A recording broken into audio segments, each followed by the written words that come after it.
Our lab is working towards finding new drugs and diagnostics. We're also helping folks elsewhere in the UW medicine enterprise to find new vaccines as well. In the diagnostic part, we're trying to find out who got COVID and either didn't know it or couldn't get tested, so they can act on that knowledge and decide whether it's safe for them to return to work. We're working on our laboratory, even though there's a couple of FDA-approved tests, because we're working with countries in the under-resourced areas like Senegal, South Africa, Brazil, Pakistan, and Taiwan.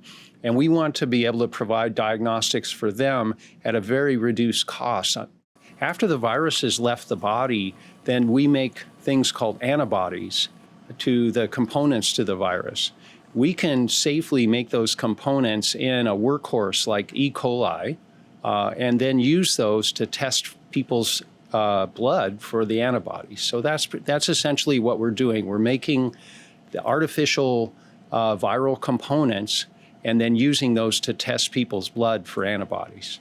We have a battery of 16 patients that we've been able to acquire across different groups from UW Medicine that we're testing, and then another battery of a dozen controls before 2019 to test for what the false positive rate might be.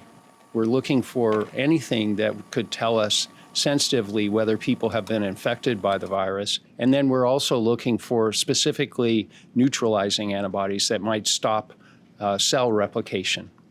In the drugs, we're looking to repurpose old drugs or drugs that nearly made it to market as new anti-COVID-19 drugs.